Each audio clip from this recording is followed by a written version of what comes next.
suspended, that Senator Lieberman and I and the senator from South Carolina, Senator Graham, if he ever shows up, be allowed to engage in colloquy. Without objection. I thank you, Madam President.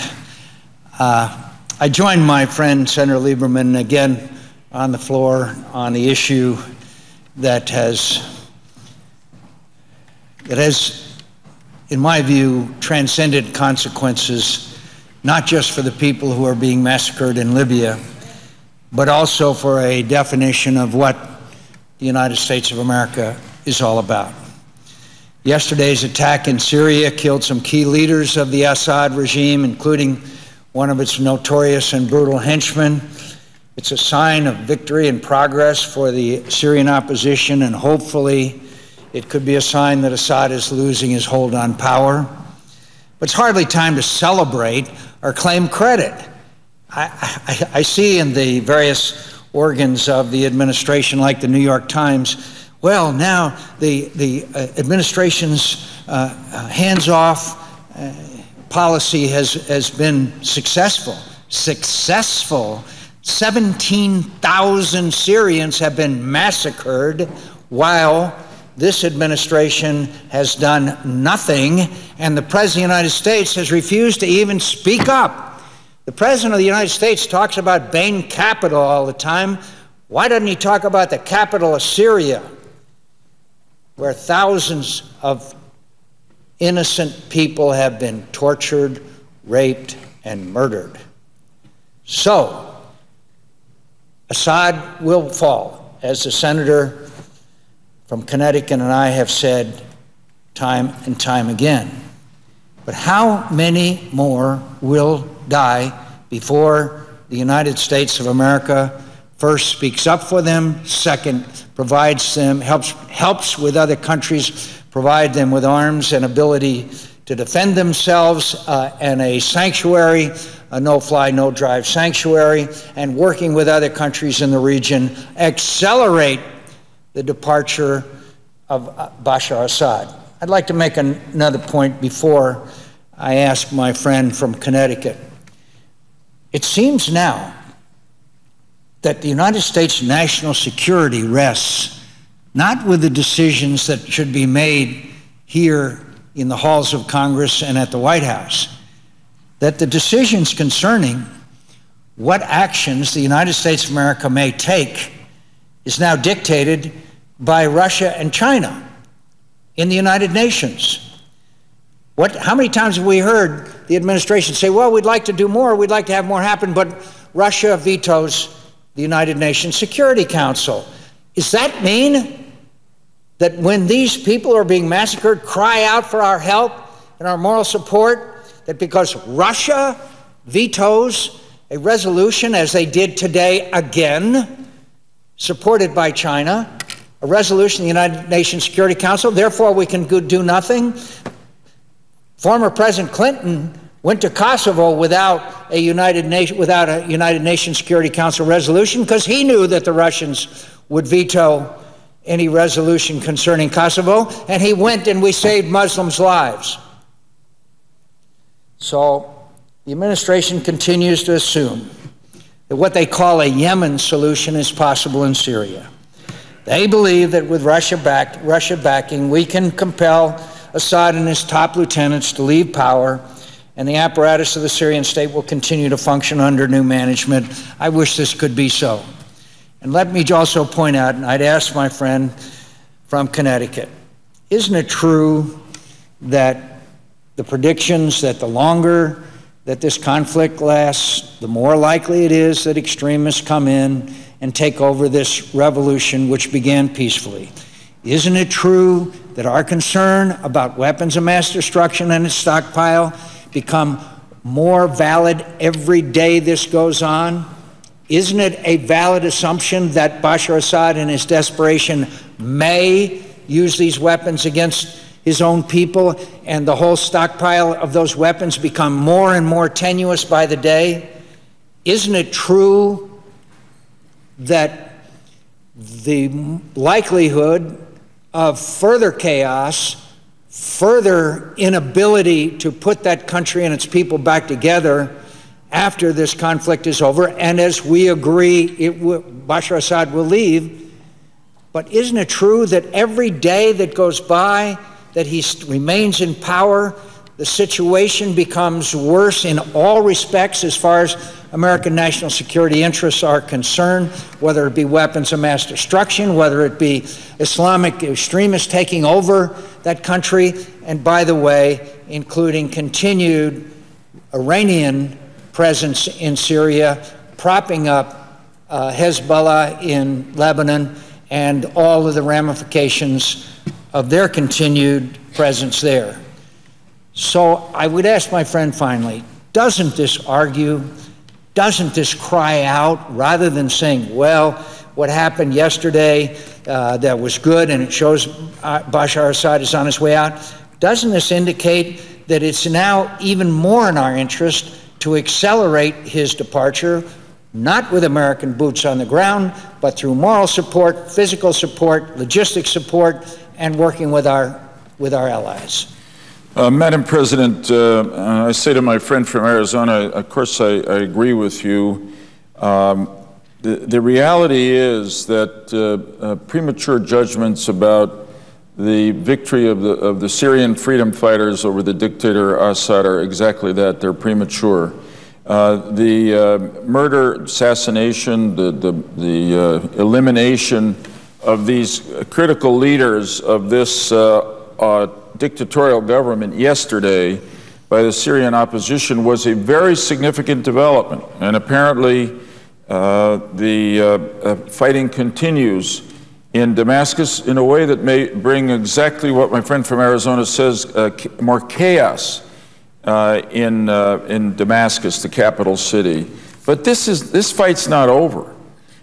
This regime has a devastating inventory of weapons, including weapons of mass destruction. And as Senator from Arizona said, Bashar Assad's father used those weapons, in this case chemical weapons, that case chemical weapons, against his own people decades ago, killing thousands of them on a single day. No, this fight's not over, and the danger is that, as you said, it does get worse the more it goes on without the involvement of the civilized nations of the world who have to be led by the United States of America. I want to put in juxtaposition these two significant events of the last 24 hours that my friend from Arizona has described.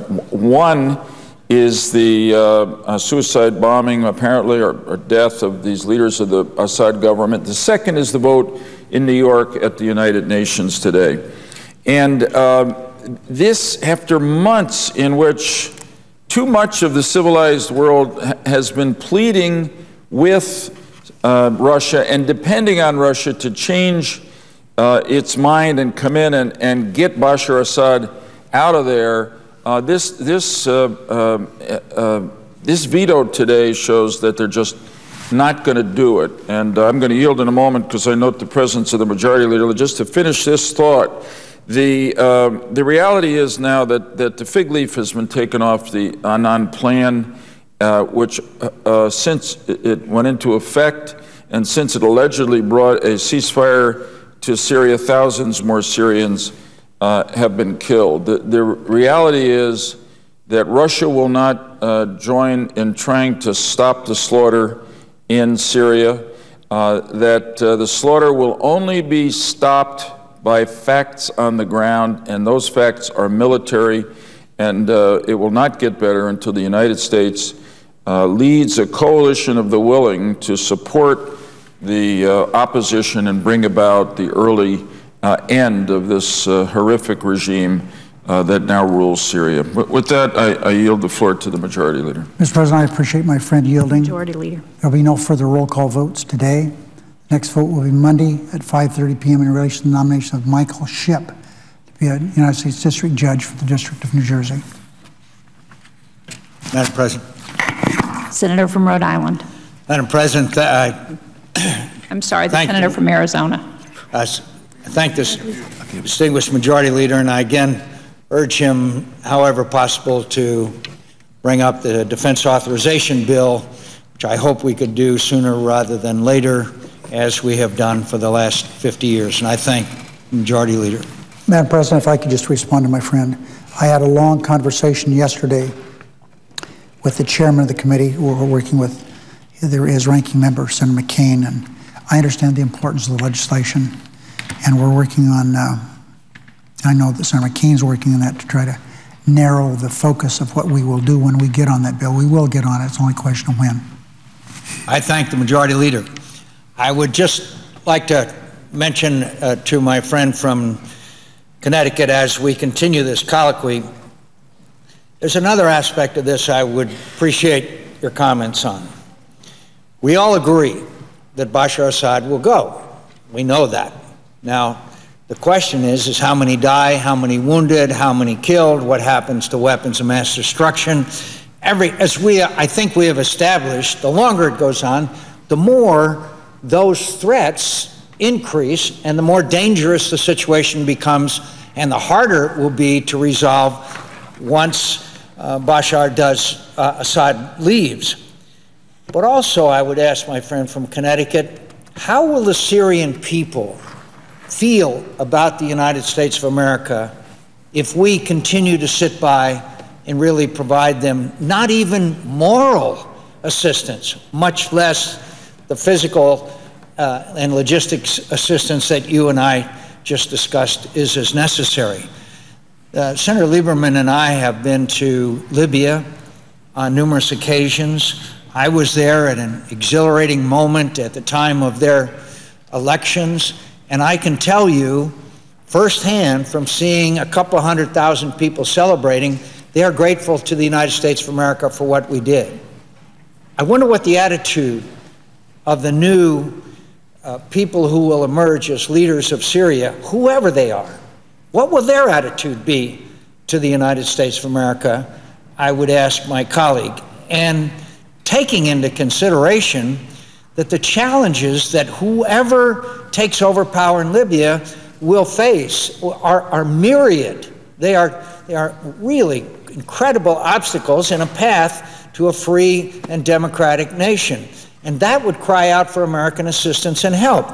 How willing and how eager will they have for the United States to be engaged in any way in assisting them as they try to achieve the goal that they've already sacrificed 17,000 lives for? Well, I say to my friend from Arizona that he makes a very important point here. Let me relate it back to one of the excuses that's been given for the United States not to have become more involved on the side of the opposition to Assad, which is the side of freedom, which is where our national values call us to be. One of the excuses for not getting involved is this argument: we don't know who's going to follow Assad. It could be Islamist extremists. Well, my reaction to that would be that the longer we sit back, the more likely it will be people who are not friendly to the United States, because in their hour of need, unlike the situation in Libya that the senators just described, we were not with them. You and I have been to Turkey together, and I made a trip to Lebanon. In each case, we've talked to the leaders. In one case in Turkey, we spoke to the leaders of the Syrian opposition, the Syrian National Council. We met with the heads of the Free Syrian Army. We met with individual refugees. My own judgment is that these people are not extremists or radicals. These are patriots. These are nationalists. These are people who want a better life than they were living under Assad. And now increasingly, they are people whose relatives or friends have been killed by Assad's military, and so they have a fury in them, an anger to that they didn't have before, because now they've been victims. But if can I say that there are no Islamist extremists who are now fighting in Syria against Assad? I can't say that. And I think the longer we stand back and don't partner openly, strongly with the Syrian freedom fighters, the greater is the danger, one, that extremists will be what follows Assad, and two, even if we're lucky enough and it's not extremists, it'll be a leadership group that will not feel any particular sense of gratitude to the United States because we were not with them when they needed us. Well, could I also point out that I wish, first of all, I understand, and I know my friend from Connecticut does, that the focus of the American people is on our economy, jobs, and the severe recession that we're in.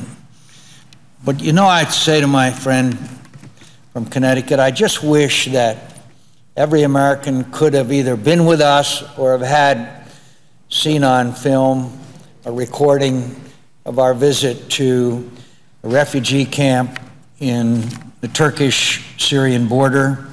25,000 refugees. I understand now that's up to 35 or 40,000 refugees from Syria. People who have been driven out of their homes, living not in squalid conditions, but certainly very crowded and unpleasant conditions, certainly not the same conditions which they enjoyed in Syria. I wish that the American people could have seen it when we met those young children who've been displaced from their homes. When we met the group of men who told us of watching their children being murdered in front of their eyes, of the young women who had been gang raped, of the defectors from the Syrian military who told us that that's their instructions. Their instructions are, in order to try to subdue the people, to torture, murder, rape. We know from human rights organizations that now there are torture centers set up around Syria by the Assad military, where people are taken and obviously tortured. The American people are the most generous people in the world. And the American people, where we can, will try to stop these kinds of atrocities and offenses to everything that we stand for and believe in. So I wish more Americans would know how terrible and dire this situation is for the average citizen, not just those who are demonstrating, but anybody who happens to be in one of these areas where the tanks roll in, the artillery starts firing, and the helicopter gunships start slaughtering people in the streets. And I hope that I'm not saying this in a partisan fashion, but I wish the President of the United States would speak up for these people. That's the job of the President of the United States, and that's to lead. And I wish we, here in Congress, would do more in order to try to help these people, because that is a long, long American tradition. And yes, it may require some financial sacrifice and maybe material sacrifice on the part of the American people, but I think the cause is one of transcendent importance. And I want to thank my friend from Connecticut for his compassion and his concern and his commitment to these people who live far away. Madam President, I thank Senator McCain for his leadership here. This is one of those cases where we have the opportunity, and it's painful that we haven't taken it over these many, many months of the uprising in Syria. We have the opportunity not only to do what's right, but to do what's best for our country diplomatically. In other words, what's right is to be on the side of freedom, to be with the people fighting against a brutal dictator. That's the right thing to do. What's right is to enter this fight to stop the slaughter of innocent men, women, and literally children. But there also happens to be this strategic opportunity. I asked my friend from Arizona about this. Do you agree that Syria, Assad is not only the best friend, but really the only friend and ally that Iran has in the Middle East. Iran is our #1 strategic threat in the world today. #1 state sponsor of terrorism, headlong effort to build nuclear weapons that will totally change the peace of the world if they get them. So here we have an opportunity not only to do what's morally right, but to help overthrow the best friend of our worst enemy, Iran. And as you remember, we were there together. General Jim Mattis, a great American military leader, the head of the Central Command overseeing the Middle East, said that if Assad is overthrown, it will be the worst setback that Iran has suffered in more than a quarter of a century. And that will in turn, I think, open up tremendous new possibilities in Lebanon, which has been under the Syrian-Iranian influence, and even in Iraq, where the new Iraqi government has felt, I think, pressured on both sides from Iran and Iran's ally Syria on the other side. If Syria is not controlled by an Iranian puppet, I think we may see some more independence from Iraq that we'd like to see. So I ask Senator from Arizona if he agrees that there's not just a moral imperative, but an extraordinary strategic opportunity here to get in and shape history. I would say that my friend from Connecticut is exactly right. Both he and I have visited Lebanon recently, and the facts are that Hezbollah basically controls the government. A prime minister who is not Hezbollah but was put into power by Hezbollah, and their country is basically gridlocked as well.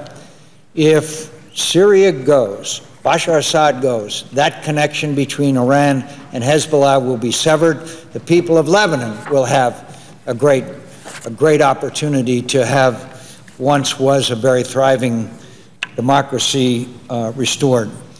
You know, I just finally I would like to mention to my friend, one of the things that surprised me from time to time as I've traveled to places like Burma, who were recently free, when I met 3 men who were in prison, one for 18 years and the other for 22 years.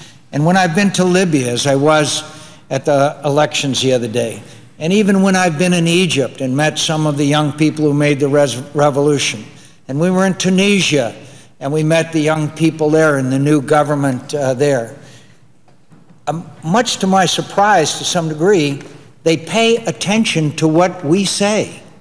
They pay attention. These 3 men that were in prison for over 20 years said, "Thank you for what you said. We listened to you in prison." The people in Libya on election night were waving little Libyan flags and saying, "Thank you. Thank you, America. Thank you. Thank you, Senator McCain, for saying." The people in Syria are listening and will find out what we're saying today here on the floor of the United States Senate. And does it matter much? I don't know. But if the people in Syria know that there are some of us who are committed and will not rest until this massacre stops and this terrible atrocities cease, that we will continue to do everything we can to see that we provide them with the kind of moral assistance which is a vital ingredient in continuing their resistance, and the material assistance which provides them with the wherewithal to gain their freedom. I thank you, Senator McCain. I just want to make clear as we finish what we're talking about. What are we asking our government to do? We're not asking our government to put American troops on the ground in Syria. They don't need American troops. They've got fierce, patriotic fighters. What they need first from us is an open declaration that we're on the side of the Syrian opposition. The second is that I believe they need us to organize a coalition of the willing. Just as you said, President Clinton did it in the case of Kosovo without the United Nations support. And again, it was a Russian veto that stood in the way. And President Clinton said his greatest regret was that we did not intervene in Rwanda, where some 800,000 people were massacred. Absolutely. And so we've got to learn from those lessons of history. There's a coalition of the willing waiting to be formed here if only we in the U.S. will show the leadership. Nobody's asking us, you and I are not asking for unilateral American action. There's no question that we have allies in the Arab world who are already involved in supporting the opposition in Syria, namely Saudi Arabia and Qatar, who would join us. I believe there may be one or more European countries that would join us. There are other Arab countries that would join us.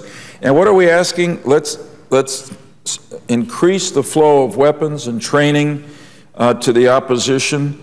I think it's time for us to use American air power at least to impose a no-fly zone over Syria, because the Syrians are now using gunships, and I fear that they'll begin to use fighters to attack their civilian population and create and spread the kind of fear that they now depend upon. So it's a coalition in support of the opposition, it's weapons and training, it's sanctuaries where they can be trained and equipped, and it's the use of air power against this regime, which I think will not only deal a devastating blow to the regime, but will make the remaining supporters it has in the military and in the business community despair and see that the end really is near and abandon Assad.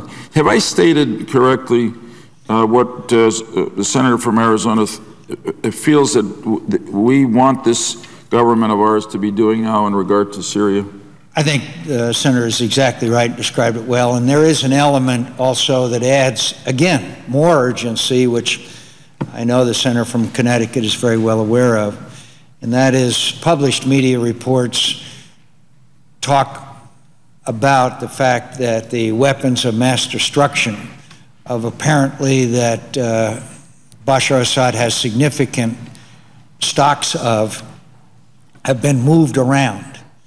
Now, for what purpose those weapons have been moved around is not known.